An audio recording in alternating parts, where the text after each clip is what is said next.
अस्सलाम वालेकुम स्टूडेंट्स, मैं हूं एडवोकेट जुनैद अहमद। आज से लॉर्ड मिशेल टेस्ट की मुकम्मल तैयारी के हवाले से हम एक वीडियो लेक्चर सीरीज स्टार्ट करने जा रहे हैं। इस वीडियो लेक्चर सीरीज में आपको लेट के सभी सब्जेक्ट्स के लेक्चर्स दिए जाएंगे। ना सिर्फ आपको लेट के सभी सब्जेक्ट्स के लेक्चर्स दिए जाएंगे बल्कि सभी सब्जेक्ट्स के एमसीक्यूज भी अपलोड किए जाएंगे। तो अगर आप इस वीडियो लेक्चर सीरीज जो हम स्टार्ट करने जा रहे हैं इसके सभी के सभी लेक्चर्स ले लेते हैं, वहाँ से लेट टेस्ट की तैयारी करते हैं, तो आप जो उनसे 85+ मार्क्स ईजिली लेट टेस्ट में ले सकते हैं। लेकिन शर्त यह है कि आपने वीडियो लेक्चर सीरीज के कंप्लीट लेक्चर्स लेने हैं। उसके साथ साथ जिन स्टूडेंट्स का शिकवा होता है कि सर हमारा लेट टेस्ट पास नहीं हो रहा, उनके लिए ये गोल्डन अपॉर्चुनिटी होगी। वो इस वीडियो लेक्चर सीरीज को देखने के बाद अपना लेट टेस्ट फर्स्ट टाइम में पास कर पाएंगे। उसके साथ साथ इस वीडियो लेक्चर सीरीज का आपको ये फायदा होगा कि आपको लेट टेस्ट के हवाले से कोई भी बुक लेने की जरूरत नहीं है। फिर आपने इस वीडियो लेक्चर सीरीज के अंदर जो हमें चीज़ें शेयर करनी है, जो लेक्चर्स देनी है, जो एमसीक्यूज प्रोवाइड करने हैं, आपने उनको देखना है, याद करना है। इस तरह आप जो उनसे लेट टेस्ट में 80 बल्कि 90+ स्कोर कर सकते हैं। स्टूडेंट्स, आज का लेक्चर इस वीडियो सीरीज का लेक्चर नंबर 1 है, पार्ट 1 है। इस वीडियो सीरीज के बहुत सारे लेक्चर्स होंगे। जितने भी लेक्चर्स होंगे वो कंप्लीट के कंप्लीट लेक्चर्स इसी यूट्यूब चैनल पे अपलोड किए जाएंगे। तो जल्दी से आप जो उनसे हमारा यूट्यूब चैनल सब्सक्राइब कर लें ताकि मैं जो इसका नेक्स्ट पार्ट अपलोड करूँ या नेक्स्ट लेक्चर्स अपलोड करूँ आपको वो मिल जाए। क्योंकि आपने सभी लेक्चर्स लेंगे तो आपकी पूरी तैयारी होगी। तो सभी लेक्चर्स के लिए चैनल को सब्सक्राइब कर लें ताकि नेक्स्ट लेक्चर जब मैं अपलोड करूं आपको नोटिफिकेशन मिल जाए। स्टूडेंट्स, बिना वक्त ज़ाया किए इस वीडियो सीरीज का लेक्चर 1 स्टार्ट करते हैं।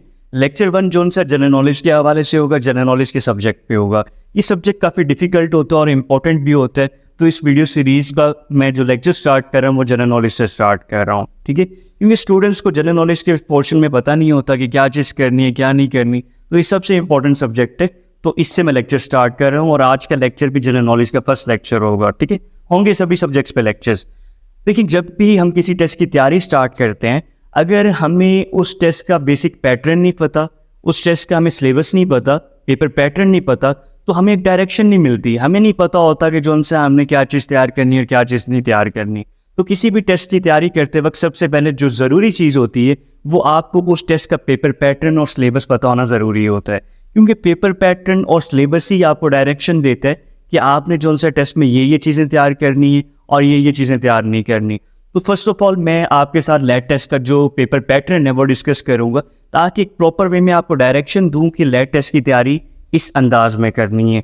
ये सब्जेक्ट्स हैं लेट टेस्ट के, इस सब्जेक्ट्स में से इतने मार्क्स का पेपर आना है, तभी आप एक प्रॉपर वे में तैयारी कर पाएंगे। जब आपके माइंड में ये चीज़ें होंगी कि इस सब्जेक्ट की इतनी वर्थ है, इस सब्जेक्ट में से क्या आएगा और लेट टेस्ट में आने क्या चीज़ें हैं, ठीक है। देखिए, लेट टेस्ट का पेपर 2 पोर्शन पे डिवाइड होता है। इसमें 2 पोर्शन आते हैं। एक होता है ऑब्जेक्टिव पोर्शन जो कि 75 मार्क्स का होता है, 75 एमसीक्यूज होते हैं। और एक होता है सब्जेक्टिव पोर्शन जिसमें 25 मार्क्स का पोर्शन होता है। तो टोटल मिला के लेट टेस्ट जो उनसे ये 100 मार्क्स का पेपर बनता है, ठीक है, जिसमें 75 एमसीक्यूज और 25 सब्जेक्टिव पोर्शन होता है। 100 में से 50 मार्क्स वाला ही पास कंसीडर किया जाता है। अगर आपकी 50 में से 1 मार्क्स भी कम है तो आप पास कंसीडर नहीं किए जाएंगे, ठीक है। अब ऑब्जेक्टिव पोर्शन में कौन कौन से सब्जेक्ट्स आते हैं? ये आते हैं। इंग्लिश में से 20 एमसीक्यूज आते हैं, जनरल नॉलेज में से 20 एमसीक्यूज आते हैं, इस्लामियात में से 10 एमसीक्यूज, पाक स्टडी में 10, उर्दू में 10 और मैथ में 5 एमसीक्यूज आते हैं। ये था जी ऑब्जेक्टिव पोर्शन। उसके बाद सब्जेक्टिव पोर्शन में देखिए 25 मार्क्स का पोर्शन आता है। ऐसे जो सा होता है वो 15 मार्क्स का आता है, ठीक है। उसके बाद पर्सनल स्टेटमेंट 10 मार्क्स की आती है। तो स्टूडेंट्स, ये बेसिकली लेट टेस्ट का पेपर पैटर्न है। इसको माइंड में रखते हुए हमने तैयारी स्टार्ट करनी है। यूनाइटेड नेशन ऑर्गेनाइजेशन के हवाले से कुछ हिस्ट्री आपके साथ शेयर करता हूँ।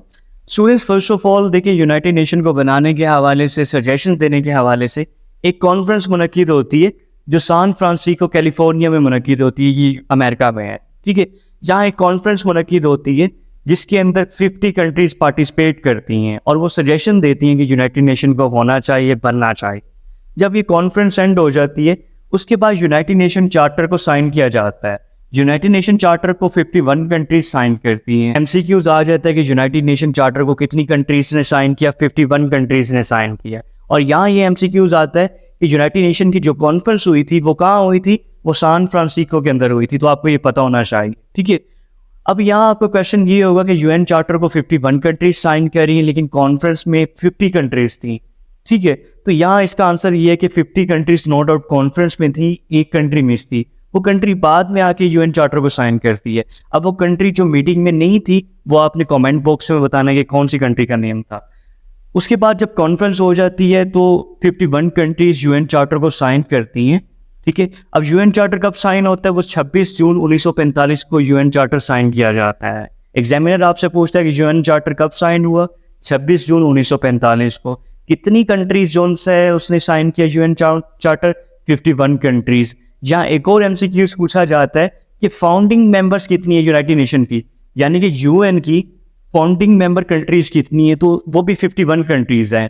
फाउंडिंग मेंबर्स बोलते हैं जिन्होंने यूनाइटेड नेशन बनाया। उसके साथ साथ ओरिजिनल मेंबर कंट्रीज अगर पूछे तब भी 51 कंट्रीज है, और सिग्नेटरीज पूछे कि कितने कंट्रीज ने साइन किए थे, वो भी 51 कंट्रीज है, ठीक है। उसके बाद यूनाइटेड नेशन जोन से ऑफिशियली 24 अक्टूबर 1945 को बनता है, ठीक है। तो ये एमसीक्यूज आ रहा था कि यूनाइटेड नेशन ऑफिशियली कब बना? 24 अक्टूबर 1945 को बना। और यूनाइटेड नेशन का जो हेडक्वार्टर है वो न्यूयॉर्क में। ये सबसे इंपॉर्टेंट एमसीक्यूज है कि यूनाइटेड नेशन का हेडक्वार्टर की तरह वो न्यूयॉर्क में है। अब यूनाइटेड नेशन को जो से यूएन भी बोला जाता है, यूएन इसकी एब्रिविएशन है। उसके साथ साथ स्टूडेंट्स यहाँ मैं आपको अगेन बता दूं कि यूनाइटेड नेशन की जो फाउंडिंग कंट्रीज है ना, जिन्हें हम ओरिजिनल मेंबर कंट्रीज भी बोलते हैं, सिग्नेटरीज भी बोलते हैं, जिन्होंने यूनाइटेड नेशन साइन किया, वो 51 कंट्रीज है। ये अपने माइंड में बिठा लें, ये इंपॉर्टेंट एमसीक्यूज है। उसके बाद मैं स्टूडेंट्स आपको बताता चलूं कि यूनाइटेड नेशन का जो कॉन्सेप्ट आया था वो वर्ल्ड वार 2 के ड्यूरेशन में आया था, इसकी जरूरत पेश आई थी, लेकिन वर्ल्ड वार 2 के बाद जाके यूनाइटेड नेशन बनी है। तो एमसीक्यूज आपसे पूछा जाता है कि यूनाइटेड नेशन कब बनी? आफ्टर वर्ल्ड वार 2, यानी कि वर्ल्ड वार 2 के बाद जाके यूनाइटेड नेशन बनी थी। लेकिन इसका कॉन्सेप्ट कब इंट्रोड्यूस किया? वर्ल्ड वार 2 के दरमियान कॉन्सेप्ट आ गया था, ठीक है। तो ये कंफ्यूज मत हो जाएगा, यहाँ मैं क्लियर कर दूं कि यूनाइटेड नेशन जो से वर्ल्ड वार 2 के बाद बनी थी, लेकिन इसका कॉन्सेप्ट वर्ल्ड वार 2 में आ चुका था। स्टूडेंट्स, अब यूनाइटेड नेशन ऑर्गेनाइजेशन के ऑर्गन्स की बात कर लेते हैं, क्योंकि ऑर्गन्स में से भी लाजमी पेपर पूछा जाता है। तो यूनाइटेड नेशन ऑर्गेनाइजेशन के 6 ऑर्गन्स हैं, 6 ऑर्गन्स हैं।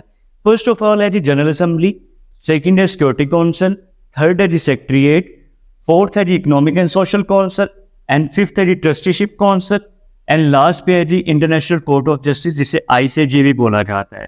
अब देखिए, ये जितने भी ऑर्गन्स हैं सभी का हेडक्वार्टर न्यूयॉर्क में, ये अपने पास पॉइंट याद रख लें, ठीक है, क्योंकि वो हेडक्वार्टर पूछता है। तो सभी का हेडक्वार्टर न्यूयॉर्क में सिवाय इंटरनेशनल कोर्ट ऑफ जस्टिस की।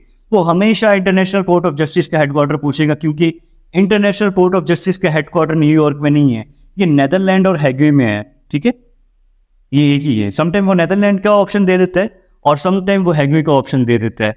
तो लेकिन जो बाकी जितने भी ऑर्गन्स हैं उन सब का हेडक्वार्टर की तरह न्यूयॉर्क में है, लेकिन जो इंटरनेशनल कोर्ट ऑफ जस्टिस का हेडक्वार्टर है वो नेदरलैंड हैगे में है, ठीक है। ये अपने माइंड में रख लें। फर्स्ट ऑफ ऑल बात कर लेते हैं जनरल असेंबली के हवाले से। देखिए, जनरल असेंबली का जो हेडक्वार्टर है मैंने पहले आपको बता दिया, वो न्यूयॉर्क में। उसके साथ साथ जनरल असेंबली को यूएन का लेजिस्लेटिव ऑर्गन भी बोला जाता है, ठीक है। एग्जामिनर आपसे पूछेगा कि यूएन का लेजिस्लेटिव ऑर्गन किसे बोलते हैं, वो जनरल असेंबली को बोलते हैं। उसके बाद जनरल असेंबली को वर्ल्ड पार्लियामेंट भी बोला जाता है, ठीक है। उसके बाद जनरल असेंबली ही यूनाइटेड नेशन का जो बजट है वो पास करती है, और जनरल असेंबली का जो सेशन होता है, जो मीटिंग होती है इनकी, वो हर साल जो उनसे एक मरतबा होती है, यानी कि एवरी ईयर वंस, साल में एक दफ़ा जो उनसे इनकी मीटिंग होती है। ये एमसीक्यूज वो पूछ लेता है कि मीटिंग कब होती है, तो साल में एक दफ़ा होती है। अब बात कर लेते हैं सिक्योरिटी काउंसिल के हवाले से। देखिए, सिक्योरिटी काउंसिल का हेडक्वार्टर भी न्यूयॉर्क में है। टोटल मेंबर सिक्योरिटी काउंसिल के 15 है, 15 है, ठीक है।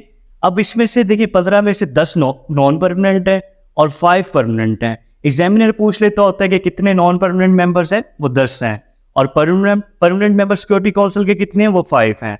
अगेन मेंशन करता चलूं, सिक्योरिटी काउंसिल के परमानेंट मेंबर्स कितने हैं, 5, नॉन परमानेंट मेंबर्स कितने हैं, 10, और टोटल मेंबर्स कितने हैं, 50। अब देखिए, ये जो परमानेंट मेंबर्स है ना, ये कौन कौन से, हमेशा ये पूछा जाता है। तो परमानेंट मेंबर्स की लिस्ट है जी, यूके यानी कि लंदन, यूएसए, रशिया, फ्रांस और चाइना, ठीक है। ये 5 कंट्रीज को हम वीटो पावर कंट्रीज भी कहते हैं, और इन्हें परमानेंट मेंबर्स भी बोला जाता है सिक्योरिटी काउंसिल के। ये सिक्योरिटी काउंसिल के परमानेंट मेंबर्स भी हैं, और इनको वीटो पावर कंट्रीज भी बोला जाता है, इनके पास वीटो की पावर है। उसके बाद सिक्योरिटी काउंसिल में जो सबसे ज्यादा पूछे जाने वाला क्वेश्चन होता है वो ये होता है कि सिक्योरिटी काउंसिल का पर्पस क्या है। सिक्योरिटी काउंसिल का पर्पस ये होता है टू मेंटेन इंटरनेशनल पीस को बरकरार रखना, ठीक है। उसके बाद नेक्स्ट है सेक्रेटेरिएट। इस हवाले से बस यही पूछ लिया जाता है कि इसे क्या बोला जाता है। समटाइम वो पूछ लेते हैं which one is administrative organ of UNO, तो वो है जी सेक्रेटेरिएट है। सेक्रेटेरिएट को क्या बोला जाता है, एडमिनिस्ट्रेटिव ऑर्गन, ये यूनाइटेड नेशन का एडमिनिस्ट्रेटिव ऑर्गन है, इसका भी हेडक्वार्टर न्यूयॉर्क में है। स्टूडेंट्स, नेक्स्ट है इकोनॉमिक एंड सोशल काउंसिल, तो इसका भी हेडक्वार्टर न्यूयॉर्क में है। इसका काम बेसिकली है इकोनॉमिक एंड सोशल को प्रमोट करना। तो इसके नाम से ही आपको अंदाजा हो जाएगा, जब भी एमसीक्यूज आएगा तो इसका काम है इकोनॉमिक एंड सोशल के हवाले से प्रमोशन करना। नेक्स्ट है जी ट्रस्टीशिप काउंसिल। देखिए स्टूडेंट्स, इस हवाले से जो एमसीक्यूज आता है पूछा ये जाता है कि which one is inactive organ of United nation. United Nation का सबसे इनएक्टिव ऑर्गन कौन सा है? तो यूनाइटेड नेशन का जो इनएक्टिव ऑर्गन है वो है जी ट्रस्टीशिप काउंसिल। ये 1994 से इनएक्टिव है, ठीक है। इसका भी हेडक्वार्टर न्यूयॉर्क में है। मैं आपको अगेन बताता चलूं कि ट्रस्टीशिप काउंसिल अब नहीं है, ये इनएक्टिव हो चुके हैं 1994 से। इसे इनएक्टिव ऑर्गन बोलते हैं। इसके साथ साथ पूछा ये जाता है कि इस काउंसिल के खत्म होने से पहले लास्ट टाइम किस कंट्री ने इसे ज्वाइन किया था? तो वो उसका नाम है जी पुलाव। पुलाव ने लास्ट टाइम इसे ज्वाइन किया था, ये खत्म होने से पहले। ये खत्म कब हुआ? 1994। नेक्स्ट है जी इंटरनेशनल कोर्ट ऑफ जस्टिस। अब स्टूडेंट्स देखिए, इंटरनेशनल कोर्ट ऑफ जस्टिस की आप एब्रीविएशन अपने माइंड में रखें। उसके बाद इसका जो हेडक्वार्टर है वो न्यूयॉर्क में नहीं है, वो नेदरलैंड हैगुई में है। इंटरनेशनल कोर्ट ऑफ जस्टिस का जो हेडक्वार्टर है वो नेदरलैंड और हैगुई में है, न्यूयॉर्क में नहीं है। उसके इस इंटरनेशनल कोर्ट ऑफ जस्टिस को यूनाइटेड नेशन का जुडिशियल ऑर्गन भी बोला जाता है। ये क्या चीज़ है? International court of justice judicial organ है, ठीक है। Judicial organ of UNO, international court of justice. उसके बाद देखिए टोटल जो जज है इसके अंदर बैठते हैं ना, जो होते हैं टोटल मेंबर्स, वो 15 है। फर्स्ट पाकिस्तानी जिसने इंटरनेशनल कोर्ट ऑफ जस्टिस को एज ए जज ज्वाइन किया था वो थे सर जफरुल्लाह। सर जफरुल्लाह का नाम अपने माइंड में रख लीजिए। फर्स्ट पाकिस्तानी थे, फर्स्ट एशियन थे, फर्स्ट मुस्लिम थे जिन्होंने इंटरनेशनल कोर्ट ऑफ जस्टिस को एज ए जज ज्वाइन किया था। और यहाँ मैं आपको बताता चलूंगा जितने भी ये ऑर्गन्स है ना, ये सब के सब 1945 को बने हैं। यूनाइटेड नेशन भी 1945 को बने और ये सब के सब ऑर्गन्स भी 1945 को बने हैं। सब के सब ऑर्गन्स 1945 को बने। और यूनाइटेड नेशन, इसके साथ साथ स्टूडेंट्स अपने माइंड में रखिएगा, यूनाइटेड नेशन की 6 लैंग्वेजेस हैं ऑफिशियल। अब कौन कौन सी ऑफिशियल लैंग्वेजेस हैं आपने इंटरनेट से ढूंढ के कमेंट पे मुझे बताना है कि कौन कौन सी ऑफिशियल लैंग्वेजेस हैं, तो मैं आपको बताऊंगा कि ये हैं या नहीं है। ये आपकी असाइनमेंट आपने लास्ट नहीं करनी है। यूनाइटेड नेशन की कितनी लैंग्वेजेस हैं? 6 हैं। ये आपकी असाइनमेंट है, ढूंढ के मुझे कमेंट में ड्रॉप करेंगे कौन कौन सी हैं। स्टूडेंट्स, हमारा जो टॉपिक बंद था यूनाइटेड नेशन ऑर्गेनाइजेशन के हवाले से, वो ऑलमोस्ट बेसिक कॉन्सेप्ट है वो मैंने करवा दी है। अब इस टॉपिक के हवाले से एमसीक्यूज करने हैं, तो उसके लिए कंप्यूटर की स्क्रीन पे आपको ले चलता हूँ, जिसके अंदर मैं आपको कंप्लीट एमसीक्यूज करवाऊंगा कि जो इस टॉपिक में से बनते हैं, जो आएंगे। आपने इस टॉपिक के रिलेटेड जो मैं एमसीक्यूज करवाने जा रहा हूँ, अब आपने एक एक एमसीक्यूज को प्रिपेयर करना है, ठीक है। तो चलें कंप्यूटर की स्क्रीन पे चलते हैं। देखिए इस टॉपिक का फर्स्ट एमसीक्यूज है कि यूनाइटेड नेशन कब बना? When United Nation came into existence, तो इसका करेक्ट आंसर है 24 अक्टूबर 1945। यूनाइटेड नेशन 24 अक्टूबर 1945 को बना था, अपने माइंड में रख लीजिएगा। इस क्वेश्चन की वो समटाइम स्टेटमेंट चेंज कर देता है। वो आपसे ये पूछता है कि when UN day celebrated, UN day कब सेलिब्रेट किया जाता है? तो इसका करेक्ट आंसर है 24 अक्टूबर को, क्योंकि 24 अक्टूबर को ही यूनाइटेड नेशन बना था, इस वजह से सेलिब्रेट भी उसी दिन किया जाता है, ठीक है। नेक्स्ट एमसीक्यूज है कि यूनाइटेड नेशन की ऑफिशियल लैंग्वेजेस कितनी है? How many official languages of United nation? तो इसका करेक्ट आंसर है 6। अब कौन कौन सी ऑफिशियल लैंग्वेजेस हैं वो आपने गूगल से जाके देख के मुझे कमेंट बॉक्स में बताना है, ये आपकी असाइनमेंट है। और आपने कमेंट लाजमी किया करना है। उसकी रीज़न ये है कि गूगल पे बहुत सारे एमसीक्यूज हैं जो रॉन्ग हैं। जब आप मुझे कमेंट में बताएंगे तो मे बी आपको रॉन्ग एमसीक्यूज मिला हो, मैं आपको करेक्ट करवा दूंगा। नेक्स्ट एमसीक्यूज में आपसे पूछा जा रहा है कि यूनाइटेड नेशन का हेडक्वार्टर किधर है? Where the headquarter of UNO? तो यूएन का जो हेडक्वार्टर है वो न्यूयॉर्क में है, ठीक है। यहाँ आपकी असाइनमेंट है कि यूएन स्टैंड्स फॉर, यूएन किसकी एब्रीवेशन है, ये आपने मुझे कमेंट बॉक्स में बताना है। नेक्स्ट एमसीक्यूज में आपसे पूछा जा रहा है कि पाकिस्तान ने यूएनओ को कब ज्वाइन किया? When Pakistan join the United Nation. इस एमसीक्यूज की समटाइम स्टेटमेंट चेंज हो जाती है। वो आपसे ये पूछ लेते हैं in which year did Pakistan become the member of UNO. दोनों क्वेश्चन का आंसर सेम है। इसका करेक्ट आंसर है 30 सितंबर 1947। पाकिस्तान ने यूनाइटेड नेशन को 30 सितंबर 1947 को ज्वाइन किया था, ठीक है। और 30 सितंबर 1947 को ही पाकिस्तान इसका मेंबर बना था। तो ये दो स्टेटमेंट्स हैं लेकिन आंसर इनका सेम है। नेक्स्ट वो आपसे पूछे कि यूएन डे कब सेलिब्रेट किया जाता है? तो यूनाइटेड नेशन का जो डे है वो 24 अक्टूबर को सेलिब्रेट किया जाता है, ये मैं पहले भी बता चुका हूँ। नेक्स्ट एमसीक्यूज में आपसे पूछा जा रहा है कि जब यूनाइटेड नेशन ऑर्गेनाइजेशन बनी थी, कितनी कंट्रीज ने यूनाइटेड नेशन चार्टर साइन किया था उस वक्त? How many nation signed the UN charter when the organisation was established? तो इसका करेक्ट आंसर है 51 नेशंस। जब यूनाइटेड नेशन बनी थी ना, तो यूएन चार्टर को 51 कंट्रीज ने साइन किया था। अब इसकी स्टेटमेंट समटाइम वो चेंज कर सकते हैं, वो आपसे पूछ सकते हैं कि यूनाइटेड नेशन की फाउंडिंग कितनी कंट्रीज हैं, कितनी कंट्रीज ने इसको बनाया है। फाउंडिंग कंट्रीज भी 51 है, ठीक है, और 51 ही मेंबर्स इसके स्टार्टिंग पे थे जब ये बनी थी। तो अपने माइंड में ये चीज़ें रखिएगा कि यूनाइटेड नेशन की जो फाउंडिंग मेंबर्स हैं 51 मेंबर्स हैं, 51 नेशंस बोला जाता है, ठीक है, और 51 नेशंस ने ही यूनाइटेड नेशन को साइन किया था स्टार्टिंग पे। अब इस क्वेश्चन के हवाले से कुछ एक्सप्लेनेशन है, वो स्क्रीन पे शो हो रही होगी, वीडियो देख के रीड कर लीजिएगा। नेक्स्ट एमसीक्यूज में आपसे पूछा जा रहा है कि यूएन चार्टर कब साइन किया गया, तो वो 1945 को यूएन चार्टर साइन किया गया था। नेक्स्ट एमसीक्यूज में आपसे पूछा जा रहा है कि यूएन फ्लैग का जो कलर कॉम्बिनेशन है वो क्या है, तो इसका जो कलर कॉम्बिनेशन है वो ब्लू एंड वाइट है इसके फ्लैग में।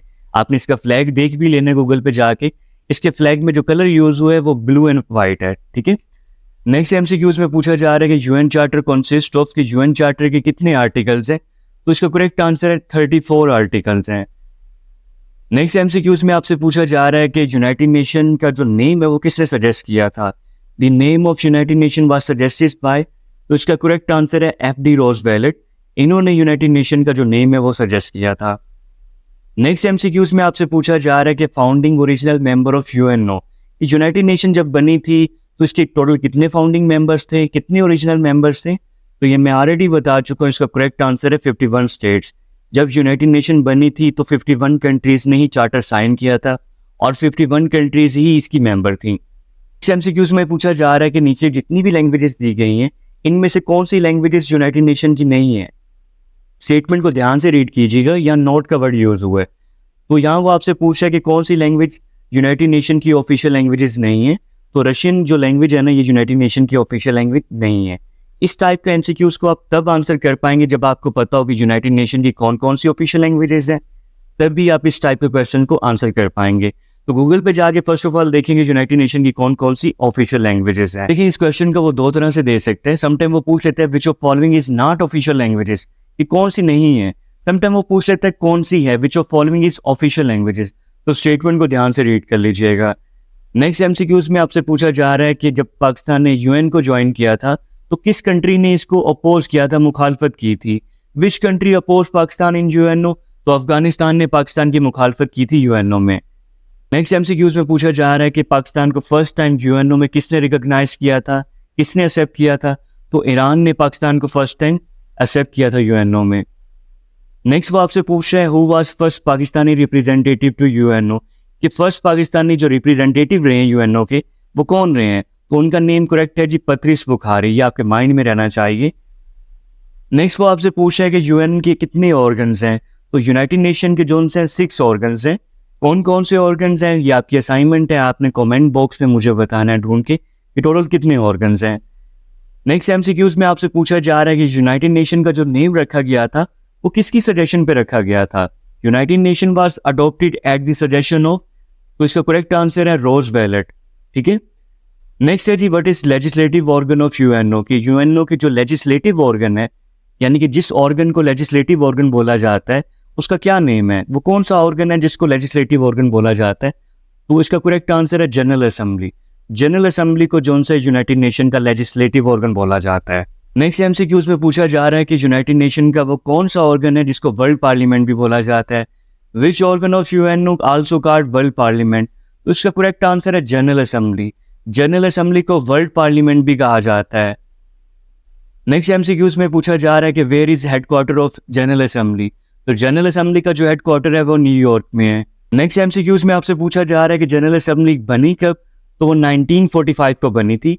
इसके साथ साथ मैं आपको यहाँ हिंट दे दूं, यूनाइटेड नेशन के जितने भी ऑर्गन्स हैं सभी 1945 को बने थे। नेक्स्ट एमसीक्यूज में वो आपसे पूछ रहे हैं how many members of general assembly, कि इस वक्त जनरल असेंबली के कितने मेंबर्स हैं, तो वो हैं जी 193 कंट्रीज। अब इसकी वो स्टेटमेंट समटाइम चेंज कर देते हैं कि जनरल असेंबली को कितनी कंट्रीज ने ज्वाइन किया हुआ है, तो उस अगर ये क्वेश्चन पूछते तो इसका भी आंसर है 193 कंट्रीज। यहाँ मैं आपको एक असाइनमेंट दे देता हूँ, आपने गूगल पे जाके ये देखना है इस वक्त वर्ल्ड में टोटल कितनी कंट्रीज हैं और मुझे कमेंट में बताना है, ठीक है, लाजमी बताइएगा। और यहाँ मैं आपको एक हिंट देते चलूँ कि जो यूएन बजट है वो भी जनरल असेंबली पास करती है, ये भी अपने माइंड में रखिएगा। नेक्स्ट एमसीक्यूज में आपसे पूछा जा रहा है कि जनरल असेंबली का जो सेशन होता है वो साल में एक दफ़ा होता है, 2 साल में एक दफ़ा होता है, या कब होता है? तो जनरल असेंबली का जो सेशन होता है ना, वो वंस इन एवरी ईयर होता है, कि हर साल में एक दफ़ा होता है। ये इंपॉर्टेंट एमसीक्यूज है। जनरल असेंबली का जो सेशन होता है ना, जनरल असेंबली जो मिलती है, बैठती है, डिस्कशन करती है, वो साल में एक दफ़ा जो से इसका सेशन होता है, हर साल एक दफ़ा। ठीक है, ये मैंने डेट भी मेंशन कर दी कब होता है। नेक्स्ट एमसीक्यू से पूछा जा रहा है who pass the UN budget, कि यूएन बजट कौन पास करता है? तो इसका करेक्ट आंसर है general assembly. General assembly UN budget pass करती है। नेक्स्ट एमसीक्यूज में पूछा जा रहा है कि when security council formed, security council बनी कब और इसका हेडक्वार्टर किधर है? तो देखिए, सिक्योरिटी काउंसिल जोन से 1945 को बनी और इसका हेडक्वार्टर जोन से न्यूयॉर्क में है। नेक्स्ट एमसीक्यूज में पूछा जा रहा है कि total members of security council, important one है। तो देखिए, सिक्योरिटी काउंसिल के टोटल 15 मेंबर्स हैं, 15 मेंबर्स हैं टोटल। ठीक है, नेक्स्ट एमसीक्यूज में वो आपसे पूछ रहा है कि सिक्योरिटी काउंसिल के नॉन परमानेंट मेंबर्स कितने हैं? तो वो 10 हैं नॉन परमानेंट। ठीक है, how many non permanent members of security council? तो 10 नॉन परमानेंट मेंबर्स हैं। यहाँ उनकी मैंने लिख दिया कि कितने ईयर्स के लिए इलेक्ट होते हैं, 2 ईयर्स के लिए इलेक्ट होते हैं। ये इंपॉर्टेंट एमसीक्यूज हैं ये सभी। नेक्स्ट एमसीक्यूज में आपसे पूछे how many permanent members of security council. Last MCQs में उसने आपसे पूछा था हाउ मेनी नॉन परमानेंट। इस एमसीक्यूज में वो आपसे पूछ रहा है हाउ मेनी परमानेंट मेंबर्स। तो जो परमानेंट मेंबर्स हैं सिक्योरिटी काउंसिल के वो 5 हैं। इन्हीं कंट्रीज को वीटो पावर कंट्रीज भी कहा जाता है। वीटो पावर कंट्रीज कितनी है? 5 हैं। कौन कौन सी हैं? ये गूगल पे जाके आपकी असाइनमेंट है, आपने देख के इस वीडियो के कमेंट में मुझे बताना है। गूगल पे एमसीक्यूज रॉन्ग भी होते हैं, इसका अगर आप कमेंट करेंगे फ़ायदा ये होगा कि अगर आप रॉन्ग एमसीक्यूज मिला मैं करेक्ट करवा दूंगा। ठीक है, तो 5 जो उनसे परमानेंट मेंबर्स हैं सिक्योरिटी काउंसिल के, ये भी इंपॉर्टेंट वन है। नेक्स्ट एमसीक्यूज में आपसे पूछा जा रहा है कि सिक्योरिटी काउंसिल का मेन पर्पस क्या है? तो ये एमसीक्यूज इंपॉर्टेंट है। इसका करेक्ट आंसर है to maintain international peace and security. International peace and security को मेंटेन रखना, ये इसका बेसिक बुनियादी काम है सिक्योरिटी काउंसिल का। इसके साथ साथ आपने जनरल असेंबली का क्या मेन पर्पस है वो लाजमी देख लेना गूगल से, और मुझे बताना भी है। नेक्स्ट एमसीक्यूज में आपसे पूछा जा रहा है name of the veto power countries. कि वीटो पावर कंट्रीज का क्या नेम है, या परमानेंट मेंबर्स कंट्रीज कितनी है और उनका क्या नेम है? तो वो है जी China, France, Russia, United Kingdom और यूनाइटेड स्टेट्स। ये 5 कंट्रीज को वीटो पावर कंट्रीज भी कहा जाता है और इनको सिक्योरिटी काउंसिल की परमानेंट मेंबर कंट्रीज भी कहा जाता है। ठीक है, नेक्स्ट वो आपसे पूछा है when international court of justice formed. International court of justice जिसको आईसीजे भी बोला जाता है, वो कब बनी थी? तो वो जो उनसे 1945 को बनी थी। नेक्स्ट एमसीक्यूज में पूछा जा रहा है कि इंटरनेशनल कोर्ट ऑफ जस्टिस का जो जज होता है वो कितने साल के लिए अपॉइंट होता है? तो वो 9 साल के लिए बनता है। The term of office of जज of international court of justice is 9 year, 9 साल उसकी टर्म है। नेक्स्ट आपसे पूछा जा रहा है कि what is judicial organ of United nation. United Nation का जो जुडिशियल ऑर्गन है, यानी कि यूनाइटेड नेशन का वो कौन सा ऑर्गन है जिसको जुडिशियल ऑर्गन बोला जाता है? तो इसका करेक्ट आंसर है इंटरनेशनल कोर्ट ऑफ जस्टिस। इस ऑर्गन को जुडिशियल ऑर्गन बोला जाता है। नेक्स्ट वो आपसे पूछा है when trusteeship council formed and where headquarter. तो ये भी यूनाइटेड नेशन का ऑर्गन है। ये 1945 में बना था और इसका हेडक्वार्टर भी न्यूयॉर्क में है। ठीक है, नेक्स्ट वो आपसे पूछे what is inactive organ of United nation since 1994। ये 1994 से वो यूनाइटेड नेशन का कौन सा ऑर्गन है जो इनएक्टिव है, खत्म हो चुका है? तो वो ट्रस्टीशिप काउंसिल है। यहाँ मैं आपको बता दूं स्टूडेंट्स, ट्रस्टीशिप काउंसिल कब खत्म हुआ, इनएक्टिव कब से है? 1994 से। ये भी एक इंपॉर्टेंट एमसीक्यूज है। ठीक है, नेक्स्ट वो आपसे पूछे what is primary purpose of trusteeship council, कि इसका प्राइमरी पर्पस क्या था? तो इसका करेक्ट आंसर है to overseas administration of trust territories. Next वो आपसे पूछा है when did trusteeship council suspended its operation, कि इसने अपना काम करना कब छोड़ा? तो 1994 में इसने काम करना छोड़ दिया था इस ऑर्गन ने। नेक्स्ट एमसीक्यूज में आपसे पूछा जा रहा है कि ट्रस्टीशिप काउंसिल के खत्म होने से पहले लास्ट टाइम किस कंट्री ने इसको ज्वाइन किया था? तो उसका नेम है पलाओ। ठीक है, ये एमसीक्यूज इंपॉर्टेंट वन है। Which was the last trust territory to gain independence. ठीक है, तो उसका करेक्ट आंसर है पलाओ। नेक्स्ट एमसीक्यूज है जी when economic and social council formed and where headquarter, कि इकोनॉमिक एंड सोशल काउंसिल कब बनी और इसका हेडक्वार्टर किधर है? तो ये 1945 को बनी थी और इसका हेडक्वार्टर न्यूयॉर्क में है। ठीक है, नेक्स्ट वो आपसे पूछे what type of issue does ECOSOC. अब ये देखिए जो एब्रीविएशन है ना, ये याद रख लीजिएगा। इसका मतलब है जी economic and social council. What type of issue does economic and social council address, कि मतलब कि कौन से इश्यूज को ये एड्रेस करती है, इसका मेन पर्पस क्या है। तो इसका मेन पर्पस है to promote economic, social and culture and health issues. Economic and social council का क्या मतलब है, क्या काम है, to promote economic, social, cultural and health issues, ये काम है इसका। नेक्स्ट है जी where secretariat form and where the headquarter. ये यूनाइटेड नेशन का ये जो सेक्रेटरीट ऑर्गन है ये कब बना और हेडक्वार्टर किधर है, तो 1945 को बना था ये, और इसका हेडक्वार्टर न्यूयॉर्क में है, ठीक है। नेक्स्ट वो आपसे पूछे what is the administrative of, next MCQs में पूछा है कि what is administrative organ of UNO. UNO का जो एडमिनिस्ट्रेटिव ऑर्गन है वो कौन सा है, तो वो सेक्रेटरीट है। सेक्रेटरीट को यूनाइटेड नेशन का एडमिनिस्ट्रेटिव ऑर्गन भी बोला जाता है। नेक्स्ट एमसीक्यूज में वो आपसे पूछा है व्हेन यूनाइटेड नेशन फाउंडेड, तो यूनाइटेड नेशन जो उनसे वर्ल्ड वार 2 के बाद बनी थी। मैं अगेन बता दूं कि यूनाइटेड नेशन वर्ल्ड वार 2 के बाद जाके बनी थी, लेकिन जो इसका कॉन्सेप्ट है, अगर वो आपसे पूछता है कि यूनाइटेड नेशन का कॉन्सेप्ट कब आया, तो वो वर्ल्ड वार 2 के दरमियान में ही आ गया था, लेकिन ये बनी थी वर्ल्ड वार 2 के बाद जाके। मैं अगेन बता दूं when United nation founded after world war 2, world war 2 खत्म होने के बाद जाके यूनाइटेड नेशन बनी है, लेकिन अगर इसके कॉन्सेप्ट का पूछा जाएगा तो इसका कॉन्सेप्ट वर्ल्ड वार 2 के दरमियान में ही आ गया था, ठीक है। नेक्स्ट है जी when United Nation charter signed out, कि यूनाइटेड नेशन चार्टर कब साइन किया गया, तो वो 26 जून 1945 को साइन किया गया था, 26 जून 1945। नेक्स्ट एमसीक्यूज है जी who was first president of international court of justice from Pakistan, कि पाकिस्तान से वो कौन से जज हैं जो इंटरनेशनल कोर्ट ऑफ जस्टिस के जज रहे हैं, तो उनका नेम है सर जफरुल्लाह। ये फर्स्ट प्रेसिडेंट थे इंटरनेशनल कोर्ट ऑफ जस्टिस के जो पाकिस्तान में से थे। पाकिस्तान में से जो फर्स्ट जज गए हैं इंटरनेशनल कोर्ट ऑफ जस्टिस में वो सर जफरुल्लाह हैं, ठीक है।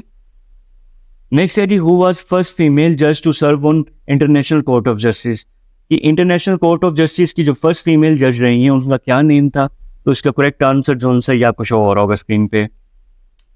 नेक्स्ट है जी who was first president of international court of justice from Pakistan, ये मैं ऑलरेडी बता चुका हूँ। लेकिन स्टूडेंट्स इस टॉपिक के हवाले से जितने इंपॉर्टेंट एमसीक्यूज बनते हैं, पेपर में आ चुके हैं या आ सकते हैं, मैंने कंप्लीट आपको करवा दिए हैं, तो आपने इनको फिंगर टिप्स पे कर लेना है। बाकी इस सवाल से कुछ एडिशनल एमसीक्यूज मैं शेयर करूंगा, तो वो मिलेंगे कहाँ से आपको, आपने सिंपली हमारा जो फेसबुक पेज है ब्रिसेस लॉ अकेडमी, इसको फॉलो करके रखना है, ताकि मैं जैसे ही एडिशनल एमसीक्यूज पोस्ट करूं तो वो आपको मिल जाए। स्टूडेंट्स हमारे फेसबुक पेज पे आपको लेट के हवाले से मटेरियल भी मिलता है, जिनका फेसबुक पेज नहीं है वो हमारे इंस्टाग्राम अकाउंट लेट प्रिपरेशन का, इसको फॉलो कर लीजिएगा।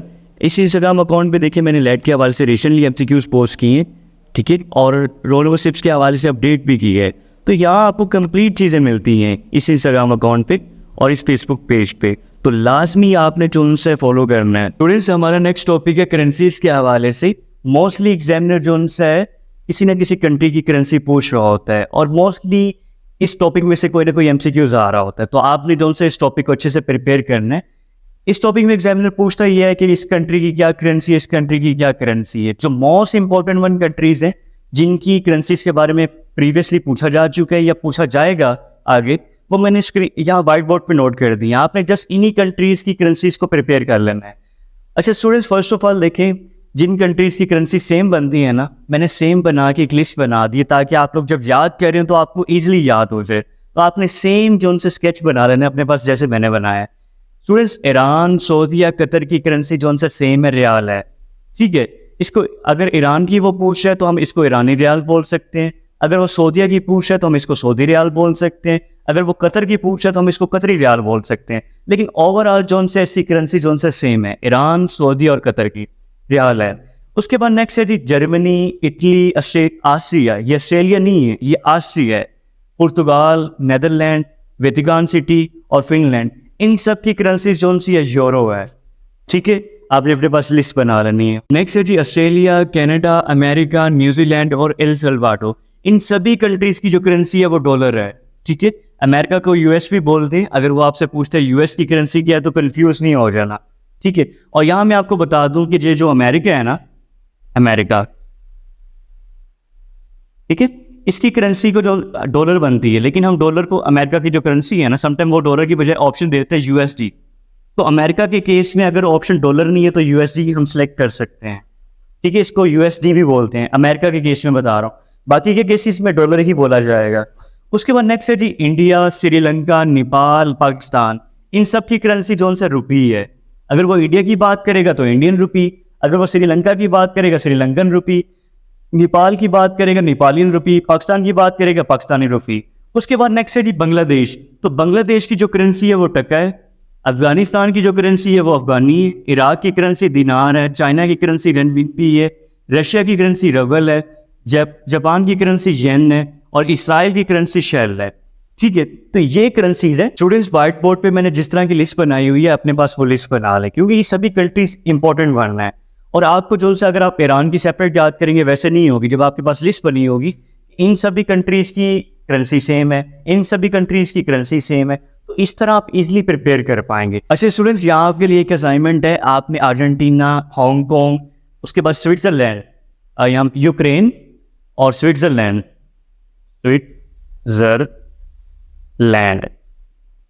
अगेन बता दूं, स्विट्जरलैंड, यूक्रेन, हांगकॉन्ग, अर्जेंटीना, आपने इन चारों कंट्रीज की जो करेंसी है वो गूगल से सर्च करनी है। सर्च करने के बाद कमेंट में मुझे बताना है कि इनकी करेंसी क्या है। मैं कमेंट में आपको जवाब दूंगा कि आपने जो बताया वो गलत है कि नहीं, क्योंकि मोस्टली गूगल पे गलत चीज़ें भी पड़ी हैं। तो ये आपकी असाइनमेंट आपने लाजमी करनी है। फिर हमारे पास नेक्स्ट टॉपिक है कैपिटल्स के हवाले से। ये टॉपिक में एग्जामिनर क्या करता है, डिफरेंट कंट्रीज के कैपिटल पूछता है कि बांग्लादेश का क्या कैपिटल है, मतलब डिफरेंट कंट्रीज के कैपिटल पूछता है। और ये भी जो उनसे मोस्टली एमसीक्यूज आया होता है इस टॉपिक में से। तो कुछ इंपॉर्टेंट कंट्रीज हैं जिनमें से एमसीक्यूज आ चुकी हैं और एमसीक्यूज आएंगे, वो मैंने कंट्रीज मेंशन कर दी। आपने जस्ट इन कंट्रीज को अच्छे से प्रिपेयर कर लेना है, इनकी कैपिटल्स देख लेना है। इनके आंसर मैं आपको आगे जाके बताता हूँ। फर्स्ट पे जी इराक, तुर्की, कनाडा, यूएई यानी कि Dubai, Malaysia, Argentina, China, Iran, Nepal, Thailand, Spain, Russia, Iraq, Norway, Bangladesh, Australia, Germany, Qatar, Denmark, Afghanistan, Malaysia, England जिसे लंदन भी बोलते हैं, सऊदीया, श्रीलंका, अमेरिका को यूएसए भी बोलते हैं। तो स्टूडेंट्स जितनी कंट्रीज यहाँ मैंने व्हाइट बोर्ड पे लिख दी हैं और आपको बता दी हैं, सभी इंपॉर्टेंट बनना है। आपने इन कंट्रीज के कैपिटल्स को देखना है। इनके आंसर्स आपको मैं बता देता हूँ, लेकिन उससे पहले मैं आपको बता दूं कि आपकी एक असाइनमेंट है, आपने कमेंट में बताना है कि इंडोनेशिया की करेंसी क्या है, ऑस्ट्रिया की करेंसी क्या है, कोरिया की करेंसी क्या है और हांगकॉन्ग की करेंसी क्या है। ये आपने कमेंट में मुझे लाजमी बताना है। चलें स्टूडेंट्स, इनके आंसर के लिए लैपटॉप की स्क्रीन पे चलो। फर्स्ट एमसीक्यूज है जी, इराक का कैपिटल क्या है? तो इराक का कैपिटल है बगदाद। अर्जेंटीना का कैपिटल है ब्यूनस एयर्स। स्पेन का कैपिटल है माद्रिद। ऑस्ट्रेलिया का कैपिटल है कैनबेरा। मलेशिया का कैपिटल है कुआलालंपुर। तुर्की का कैपिटल है अंकारा। चाइना का कैपिटल है बीजिंग। रशिया का कैपिटल है मॉस्को। जर्मनी का कैपिटल है बर्लिन। इंग्लैंड का कैपिटल है लंदन। कनाडा का कैपिटल है ओटावा। ईरान का कैपिटल है तेहरान। सऊदी अरेबिया का कैपिटल है रियाद भी बोलते हैं। नॉर्वे का कैपिटल है ओस्लो। श्रीलंका का कैपिटल है कोलंबो। थाईलैंड का कैपिटल है बैंकॉक। अफगानिस्तान का कैपिटल है काबुल। अमेरिका का कैपिटल है वाशिंगटन डीसी। बांग्लादेश का कैपिटल है ढाका। फलस्तीन का कैपिटल है रमाला। इसराइल का कैपिटल है जेरूशलम। डेनमार्क का कैपिटल है कोपेनहेगन। नेपाल का कैपिटल है काठमांडू। यूनाइटेड अरब एमिरेट्स यानी कि यूएई का कैपिटल है अबू धाबी। कतर का कैपिटल है दोहा। अच्छा स्टूडेंट्स, यहाँ मैं आपको बता दूं कि श्रीलंका के 2 कैपिटल हैं। अगर एग्जामिनर आपसे एग्जाम में पूछता है कि श्रीलंका का कौन सा कैपिटल है, जनरली पूछता है, तो आपने कोलंबो चूज कर लेना है। लेकिन अगर वो आपसे पूछता है श्रीलंका का लेजिस्लेटिव कैपिटल कौन सा है, तो वो कोलंबो नहीं है, वो है जी सिरी। और ये स्क्रीन पे शो हो रहा है नेम आपका, ठीक है। तो ये स्क्रीन पे जो इन्फॉर्मेशन शो हो रही है इसको रीड कर लीजिएगा। श्रीलंका के 2 कैपिटल हैं। हाँ, मैं आपको असाइनमेंट दे रहा हूँ। आपने ऑस्ट्रिया, अच्छा स्टूडेंट्स यहाँ आप लोगों के लिए असाइनमेंट है। आपने Austria, Korea, Japan, Indonesia, Hong Kong, इन कंट्रीज की जो कैपिटल्स हैं वो फाइंड आउट करके गूगल से इस वीडियो के कमेंट में मुझे बताना है, ताकि मैं चेक करूं कि आपका वो करेक्ट आंसर है कि नहीं है। तो असाइनमेंट को आपने लाजमी करना है। लेकिन स्टूडेंट्स, इस टॉपिक के हवाले से जो एमसीक्यूज बनते थे वो मैंने आपको करवा दी हैं। अब आपका काम है कि इसको फिंगर टिप पे करना। इसके साथ साथ यहाँ आप लोगों के लिए असाइनमेंट है। आपने ऑस्ट्रिया, कोरिया, जापान, इंडोनेशिया और हांगकॉन्ग, इन कंट्रीज के कैपिटल्स का नेम ढूंढ के कमेंट बॉक्स में मुझे बताना है कि इनका नेम क्या है, ठीक है। ये भी आपने अच्छे से कर लेना है, इन कंट्रीज को भी। इसके साथ साथ मैंने इस वीडियो में जो भी आपके साथ एमसीक्यूज शेयर कर रहा हूँ ना, या जो भी एमसीक्यूज आपके साथ आगे शेयर करूंगा लेटेस्ट की तैयारी के हवाले से, वो कंप्लीट आपको जो हमारा फेसबुक पेज है यहाँ से भी मिल जाएंगे। यहाँ भी मैं एमसीक्यूज पोस्ट कर रहा हूँ। तो लाजमी फॉलो कर ली मेरा फेसबुक पेज। उसके साथ साथ हमारा इंस्टाग्राम अकाउंट है लेट प्रिपरेशन का, इसको भी लाजमी फॉलो कर लीजिएगा। यहाँ भी लेट टेस्ट के हवाले से मैं एमसीक्यूज पोस्ट कर रहा हूँ, ठीक है। तो यहाँ आपको लेट टेस्ट की अपडेट्स भी मिलेंगी और आपको एमसीक्यूज भी मिल जाएंगे। स्टूडेंट्स, नेक्स्ट टॉपिक हमारे पास है एब्रीविएशंस के हवाले से। ये मोस्ट इंपॉर्टेंट वन टॉपिक है, इसमें से एक एमसीक्यूज लाजमी आ रहा होता है। इस हवाले से एब्रीविएशंस के हवाले से जो इंपॉर्टेंट एब्रीविएशंस है वो मैं आपके साथ शेयर कर देता हूँ, सिर्फ आपने उनको तैयार कर लेना अच्छे तरीके से। वो कौन सी है वो बाद में बताता हूँ, पहले आपको एग्जाम्पल के साथ समझा देता हूँ। देखिए स्टूडेंट्स, एग्जाम में वो आपको एमसीक्यूज देगा, यूएन स्टैंड्स फॉर, या वो आपसे पूछेगा कि यूएन किसकी एब्रीविएशन है। तो UN stands for United nation, वो आपको एमसीक्यूज दे सकता है। फीफा स्टैंड्स फॉर, यानी कि फीफा का मीनिंग क्या है, ठीक है। और इस तरह सार्क और डिफरेंट एमसीक्यूज दे सकता है, ठीक है। अब आपको अंदाजा कैसे होगा, इसमें आपने रट्टा नहीं लगाना, क्रैम नहीं करना। जो आपको एब्रीविएशंस में प्रोवाइड करूंगा, जो एमसीक्यूज में प्रोवाइड करने जा रहा हूँ, जस्ट उसको 5 टाइम आपने समझ के रीड कर लेना है। रीड ऐसे करना है, लेट्स सपोज वहां एक एब्रीविएशन है UN stands UN United nation, तो यू से यूनाइटेड, एन से नेशन। तो स्टूडेंट्स, आपने लिंक करके, वर्ड्स को लिंक करके याद करना है। जैसे मैंने आपको बताया यू से यूनाइटेड, एन से, तो आपने लिंक करके एब्रीविएशंस को प्रिपेयर करना है, क्रैम नहीं करना। जस्ट जो मैं आपको एब्रीविएशंस देने जा रहा हूँ और उनको रीड कर लीजिएगा 5 टाइम्स, आपके माइंड में बैठ जाएंगी, ठीक है। और वही इंपॉर्टेंट वन है। देखिए स्टूडेंट्स, एब्रीविएशन के टॉपिक में हमारे पास फर्स्ट एमसीक्यू है, नेटो स्टैंड्स फॉर। नेटो किसकी एब्रीविएशन है? तो इसका करेक्ट आंसर है national aeronautics and space administration. देखिए स्टूडेंट्स, जितनी भी मैं आपको एब्रीविएशंस करवाऊंगा ना, आपने उनको अच्छे से कर लेना है, क्योंकि एग्जामिनर जब आपको वो क्वेश्चन पुट करेगा एग्जाम में, उसका जो करेक्ट आंसर होगा उससे मिलते जुलते ही ऑप्शंस देगा बाकी भी।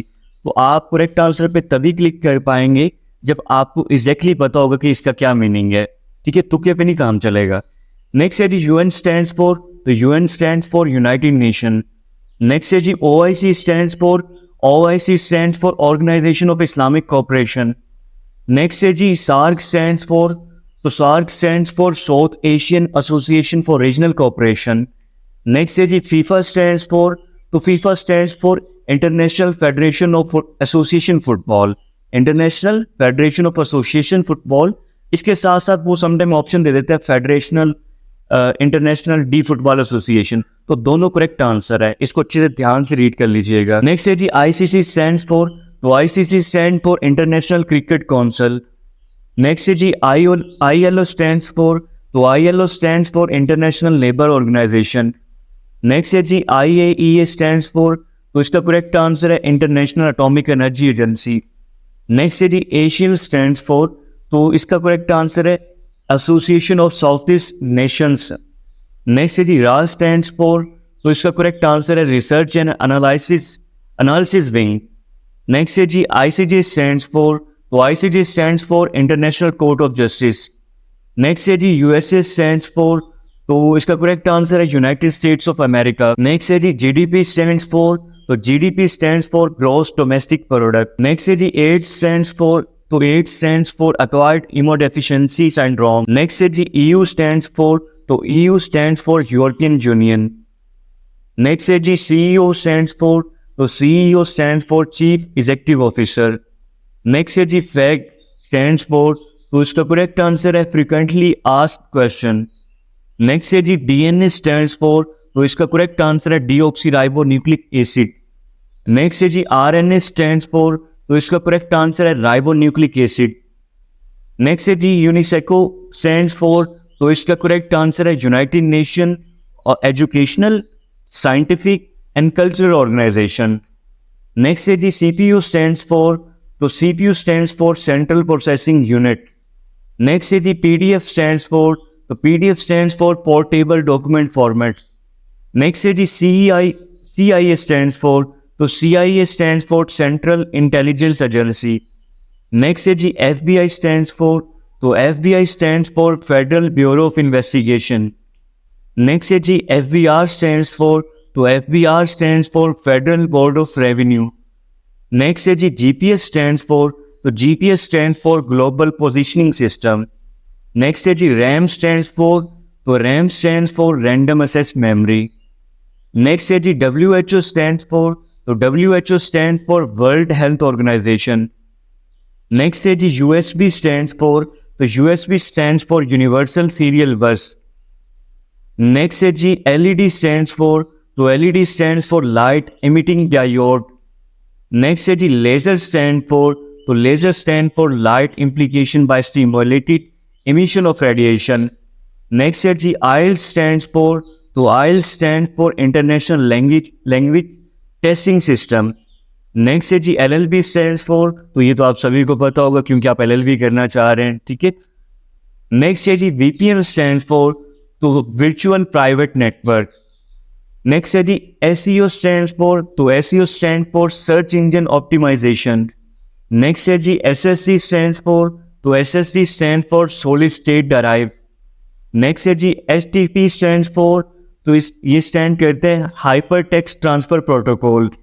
नेक्स्ट है जी URL स्टैंड फॉर, तो इस URL stand for uniform resource locator.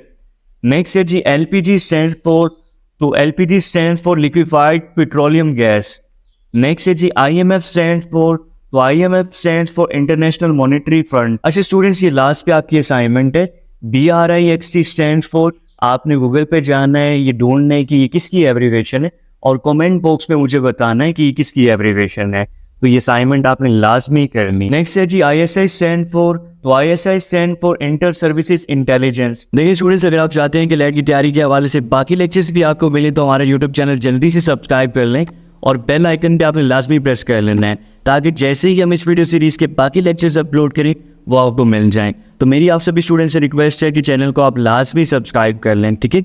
और बाकी यहाँ देखें आपको लेट की इंफॉर्मेशन भी कंप्लीट दी जाती है।